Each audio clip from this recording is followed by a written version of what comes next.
warahmatullahi wabarakatuh. Halo sobat pendengar, selamat datang di podcast Suara Pelajar. Oke, sebelum kita masuk ke pembahasan materi, boleh perkenalan dulu kakaknya?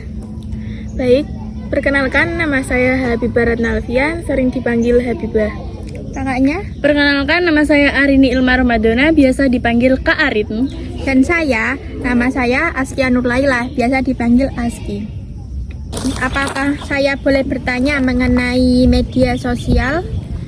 Iya, silakan Kak. Oke, baik. Pertanyaan yang pertama, apa itu media sosial dan mengapa begitu penting bagi pelajar?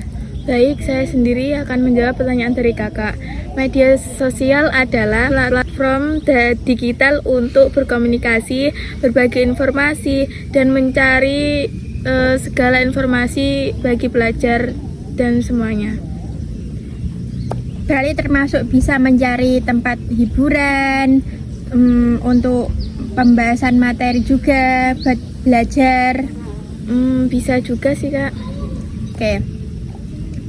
Kakaknya mau langsung lanjut ke pertanyaan kedua.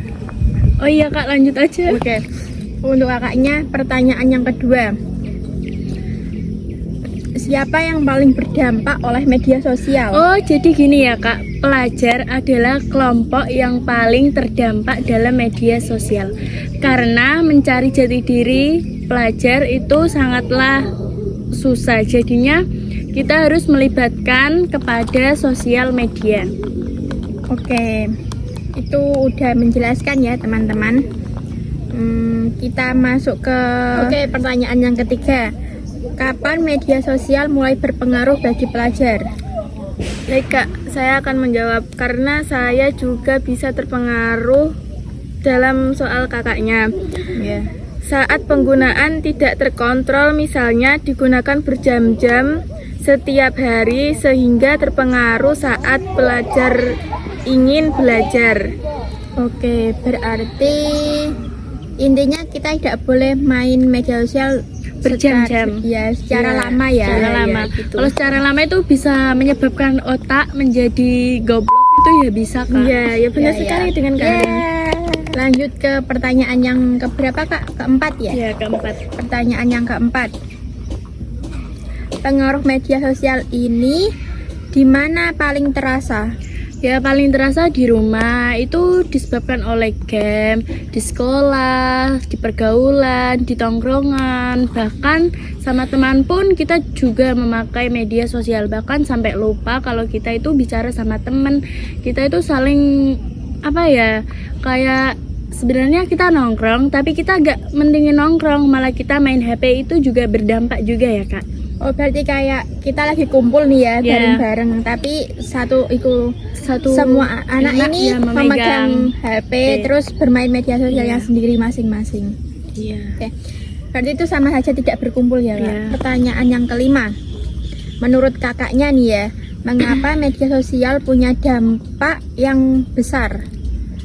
Karena media sosial memberi kajian informasi yang tidak terbatas. Ya. Jika tidak disaring dengan baik, pelajar bisa meniru hal yang kurang sesuai dengan nilai moral dari pendidikan. Oke. Ada lagi Kak? Sudah Kak, cukup itu aja. Cukup ya. Kita masuk ke pertanyaan yang keenam.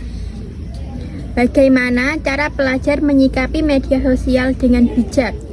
Gunakan ponsel pada waktu yang tertentu dan hanya dipakai sebagai yang penting-penting aja Kak. Contohnya buat belajar, buat komunikasinya juga nggak harus sering-sering lah, nggak harus chatan sama pacar ya contohnya. Iya. Kita harus komunikasi sama orang tua lah, sama teman-teman, bisa dipakai untuk belajar kelompok. Dan aku cuma bilang ya, buat para remaja-remaja, kalau memakai handphone itu nggak boleh yang namanya main ML kayak gitu ya, soalnya bisa mempengaruhi otak kita masing-masing. Ya, nanti jadinya kalau yang masih pelajar enggak fokus dengan pelajarannya. Apalagi Kak pertanyaannya? Yang terakhir nih ya, bagian apakah kakak ada pesan untuk pelajar di luar sana untuk dalam bijak menggunakan media sosial?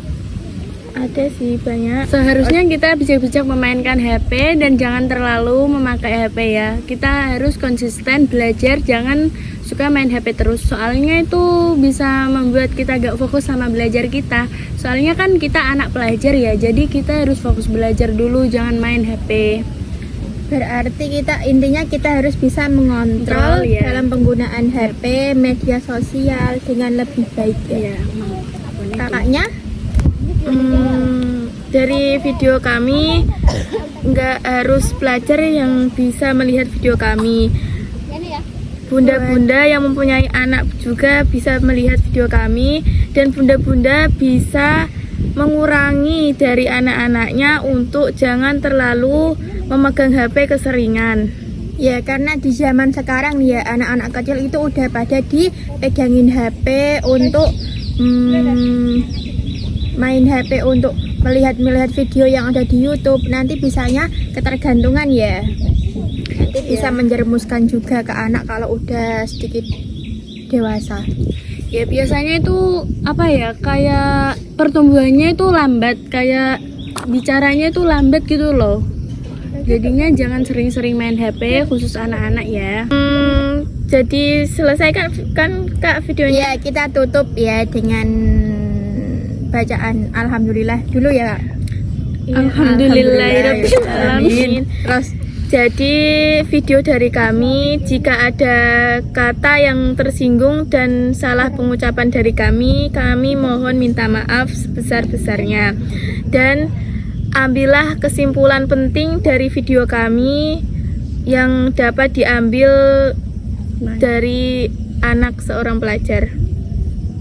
semoga video kami di sini bisa bermanfaat untuk semuanya, bukan hanya pelajar, anak-anak, bunda-bunda, juga untuk semuanya, agar kita bisa